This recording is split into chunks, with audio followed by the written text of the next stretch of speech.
We've all become very cognizant of Jack and his story. And when Alibaba went public with the largest IPO in history, we knew a lot more about him. So I want to talk about his personal story. I want to talk about how many times he tried and failed and what kept him going. I want to talk about where he is today and how he got here. I begin with this question, though, Jack. Why are you back at Davos? It's a long break for 7 years. I think my last trip here was year 2008. But I was coming for year 2001 for the Young Global Leader for Tomorrow. And remember, I never heard about the Davos when I came. But when I came, in the Switzerland, so many young people demonstrate. It was such a horrible thing that I was, and I asked them, why did they do it? They say, anti-globalization. And I say, why? Globalization is a great thing. Why people don't like it? And then we come all the way for 2 hours here. There's a machine gun. There's people checking. I say, oh God, is that a forum or is it a prison we're gonna go? Is that?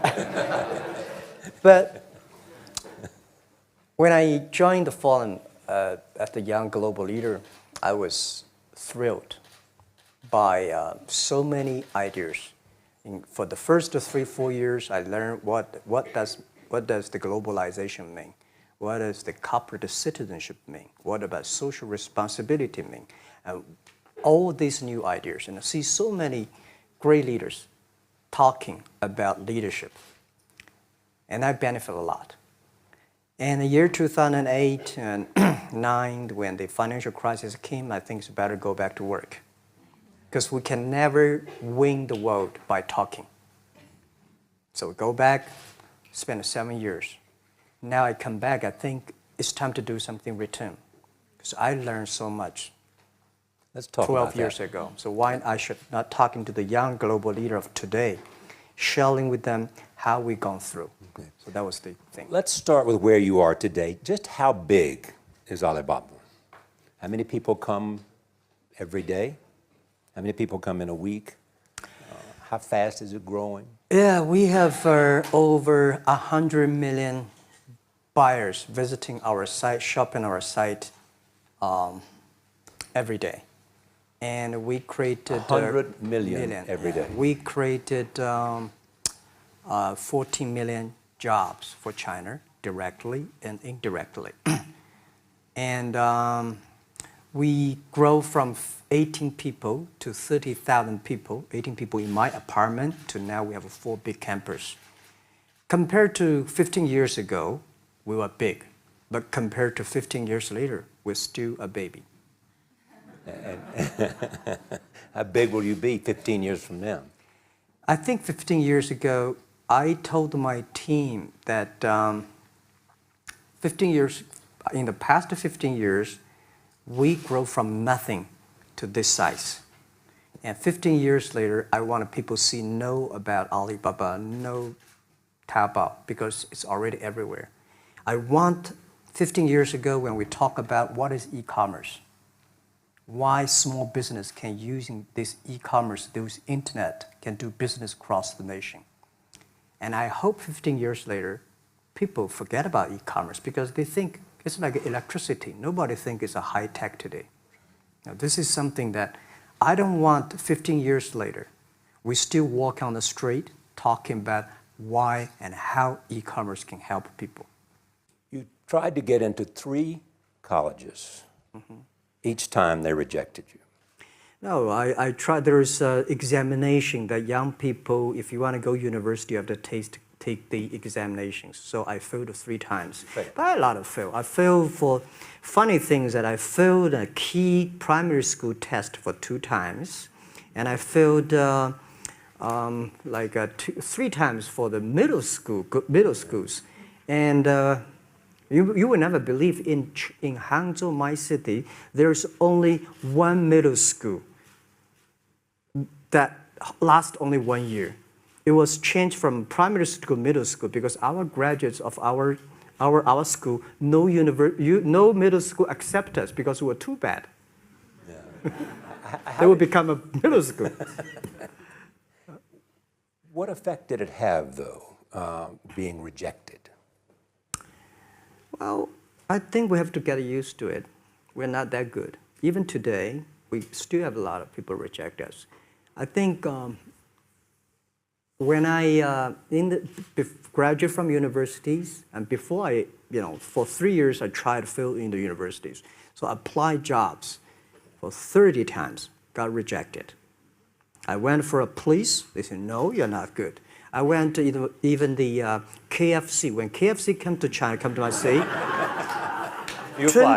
24 people went for the job. 23 people were accepted. I was the only one guy. And we went for police. 5 people, 4 of them accepted. I was the only guy that did not receive it. So to me, being turned down, rejected. Oh, by the way, I told you that I applied for Harvard for 10 times, rejected. I know I'll be rejected. I just want to say that. Yeah, sorry now. 10 times you wrote them and said, I'd like to come to Harvard. Yeah. And then I told myself, someday I should go teach there, maybe. I think that can be arranged. Richard Nixon came to Hangzhou. Yeah. And after that, tourists flooded the place. Yeah. And that's how you learned English. Yeah. I really like I don't know why, at 12, 13 years old, that time I suddenly fell in love into the language, the English. And there's no place you can learn English at that time. There's no books, English books. So I went to the Hangzhou Hotel, now called Hangzhou Shangri-La Hotel, because that was the hotel can receive the foreign visitors. So every morning for 9 years, I showed them around as a free guide, and they taught me English. And I think that changed me. Today, I'm 100% made in China. I've never got a one-day train outside China. Yeah. And when people talk to me, say, Jack, how can you speak English like that? Why sometimes you talk like an Western guys? I think that was the 9 years. These Western tourists opened my mind, because everything they told me are so different from the things I learned from the schools and from my parents. So now I have a habit. Whatever I see, whatever I read, I use my mind. Think about it for 2 minutes. Is that how Ma Jun became Jack Ma?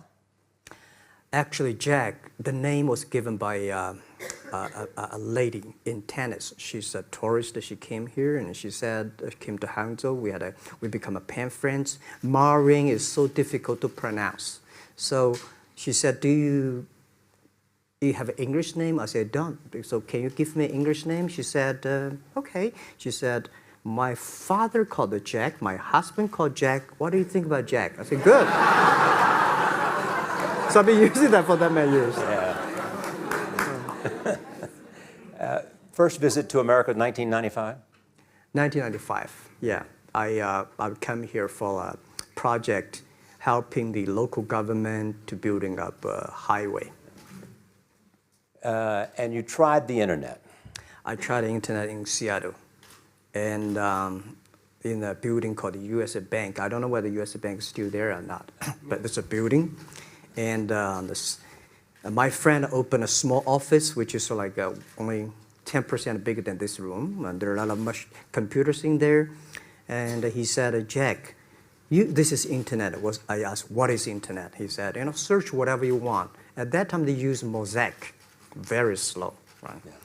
And I said, I don't use it. I don't want to type because computer is so expensive in China. If I destroy it, yes, I cannot pay. He said, just to search it. So I searched the first word, beer. I don't know why, because it's easy to spell, baby. And I see beers from Germany, beers from USA, beers from Japan, but there's no beer from China. And I say, okay, type the second word is China. No data. Nothing. Nothing. And I 1995. said, 1995, no data about China.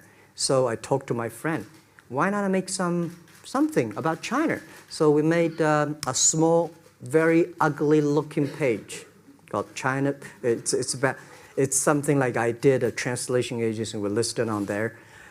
It was so shocking. We launched at 9:40 in the morning. 12:30, I got a phone call from my friend. He said, Jack, you know, you got 5 emails. I said, what is email?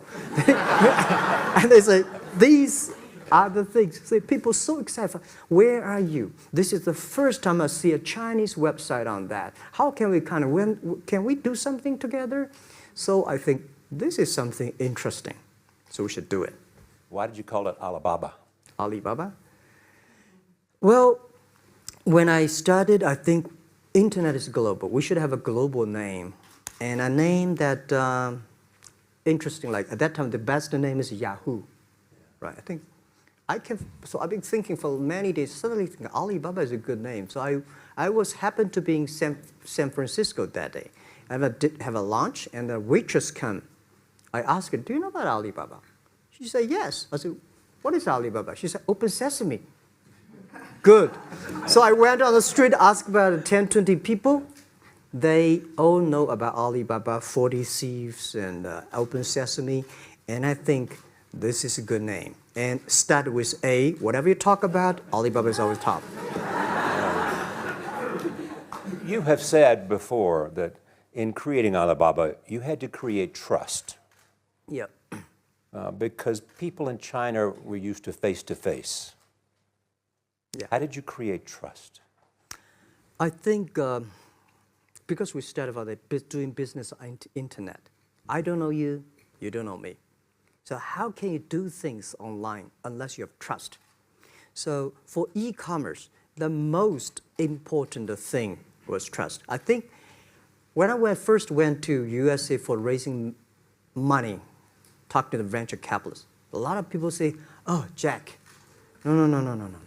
China doing business by the guanxi. How can you do business on internet? And I know that without the trust system, the credit system, it's impossible to do business.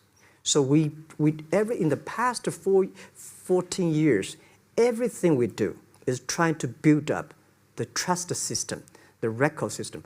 Well, Charlie, you know, I'm so proud today when I talk to the young. Today in China and in the world, people don't trust each other. The government and people and media and everybody think, this guy's cheating. But because of e-commerce, we finish 60 million transactions every day. People don't know each other.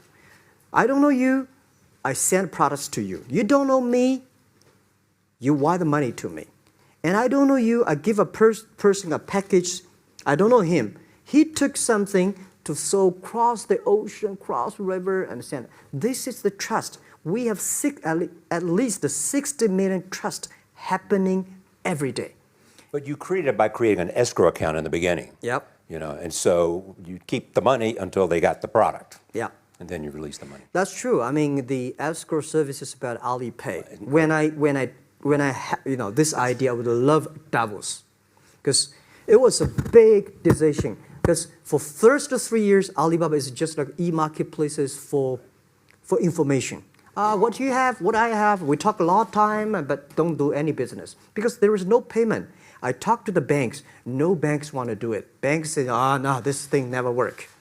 So I don't know what to do. Because if I start to launch a payment system, it's against the financial legal laws. Because you have to have a license. But if I don't do it, e-commerce will go nowhere. So then I went to Davos. I listened to a leadership discussion. Leadership is about responsibility. And after I listened to that panel, I give a call to my friends, my colleagues in my apartment, say, do it now, immediately. If something wrong, the government not happy about that, if one body has to go to the prison, Jack might go to the prison. Because it is so important for China, for the world, to build up the trust system. And if you do not do it, I said, and do not do it properly, stealing money, money wash, no trust record, I send you to the prison. That was the thing. And people don't like it. So many people I talked to at that time for Alipay, they say, this is the stupidest idea you have ever got. But I say, I don't wear the stupid clever as long as people use it. Now we have 800 million people using this Alipay. Stupid things But if you Alipay do is better is better. Alipay is a privately held thing. It's not part of Alibaba. No, it's a Let me private. talk about money for a second. Yeah. You have never gotten money from the Chinese government? No. None. None. I want it at the beginning, and later I don't want it because I think if the company always think about picking money from out of the government pockets, that company is rubbish.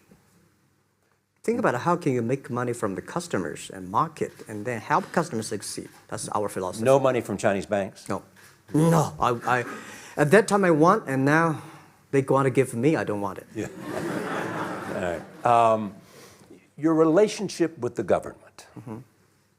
Yeah. What's your relationship? I mean, if they didn't, here's what some say, that you have existed in an environment that's not, they have restricted competition for you. And that's a pretty good thing to do for a private company. Yeah. I think the relationship with the government for us is very interesting. For the first 5 years, because I've been working as a part-time jobber for a government organization called Ministry of Foreign Trade, 1997, for 14 months. And I learned that you should never rely on government organization to do e-commerce. And I started a business. I told my people and team, in love with the government, don't marry them. Yes. Respect them. And a lot of people say, well, government officers talking about internet, the censorship and this, that, and they worry about. I think it's the opportunity, it's a responsibility talking to them. Tell them how internet can help. So you tell them we create jobs. Oh, yeah. I think a lot of people debate and fight against them. And in the first 12 years, anybody come to my office, I sit down, talking to them, how we can help economy, how we can create jobs, why China will improve by the internet. I think because internet that time is new to any government. And if you convince somebody, and you have the chance. So today I'm very talkative. That probably, this is why I talk to so many people. You were also seen in Hollywood. Yeah. What are you doing in Hollywood? Well, I like the Hollywood innovation at the digital background. I learned so much about the Hollywood movies, especially the Forrest Gump. You love Forrest Gump. I love Forrest Gump. Well, why do you like him? Simple. Never give up.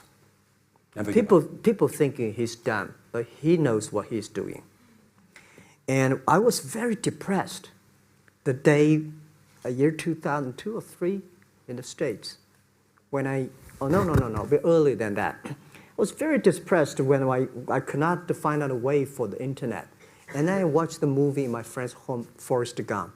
When I see him, I think, this is the guy we should learn from.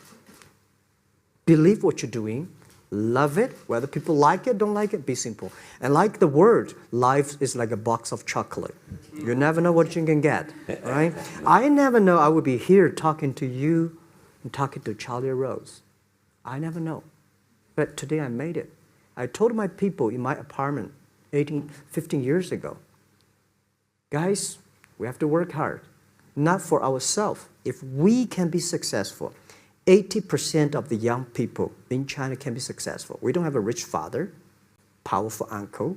We don't have $1 from bank, 1 cent from government. Just work as a team. So what do you worry about? I worry about it today. Young people, a lot of young people lose hope, lose vision, and start to complain. Because we also have the same period. Because when it's not a good feeling being rejected by so many people. We also depressed, but at least later we find that the world has a lot of opportunity. How you see the world, how you catch the opportunity. So, and the Hollywood gives me a lot of inspiration. You know? But you were out there for business. You were out there because you want to make movies and sell them. I want to make the movie for business-wise. We are e-commerce company. We have a lot of products that need logistic. But movie TV, these are things you don't need logistic system. And movie probably is the best product that can help Chinese young people to understand. Because one thing I told the Chinese people, my friends, in American movie, all the heroes at the beginning, they look like a bad guy. They have terrible things coming, they become a hero. And finally, they all survived. China, if you're a hero, all the hero died. So, because only dead people become the hero. So nobody want to be the hero. So you want to change the Chinese definition of hero? Yeah, I want to say hero. Today we have so many heroes who live in this world. China today, are you worried the economy slowed down? No, I don't worry about it. I think China is it's slowing down is much better than keep on 9%. China today is the second largest economy in the world. It's impossible to keep 9% of the growth. If China still keeps the 9% of the growth of the economy, there must be something wrong. You will never see the blue sky. And you will never see the quality. China should pay attention to the quality of the economy. China should not. So if we have a lot of influence, like Hollywood movies, things, and we have sports and these things in the GDP, will be much better. So I think, just like a human growth, this body can never grow. Certain time, the slow of growth of the body was slow, but you should grow your mind, grow your culture, grow your value, grow your wisdom. I think China is moving to that direction. And you saw Modi in India? Pardon? Did you see Modi in India? Not yet. I'm looking forward to that. So you'll go to India. Yeah. Finally, there's this. You're one of the world's richest people. Your company is one of the world's richest companies. What do you want beyond Alibaba? Well, by richest people, I was really not happy in the past 3 months when people say Jack Ma is the richest people of China. Global celebrity, they said. No, I'm not.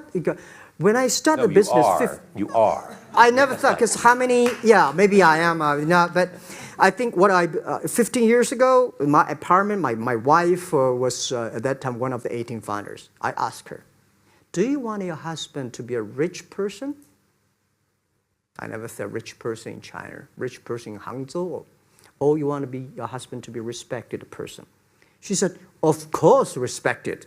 Because she never believed, and I don't believe we'll be rich people. We just want to survive. I believe when you have $1 million, that's your money. When you have $20 million, you start to have a problem. You worry about inflation, which stock to buy and this, that, how it come.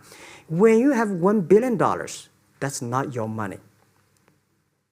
That's the trust society gives on you.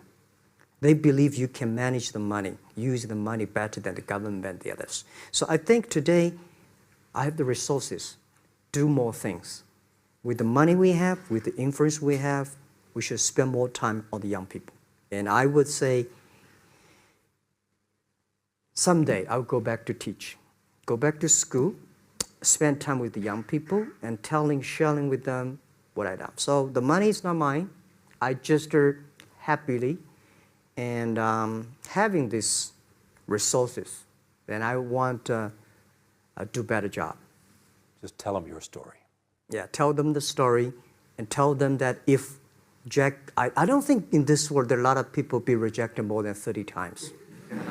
If we, the only thing we never give up, the only thing we're like a Forrest Gump, we keep on fight, we keep on change ourselves. We don't complain. Whether you are successful or not successful, I find that people, when they finish the job, if they make a mistake, if they fail, if they always complain the others, this guy will never come back. If the guy only check himself, yeah, something wrong with me here, something wrong with me there, this guy has a hope. Jack, on behalf of everybody in this audience and a television audience around the world, thank you for taking your time to be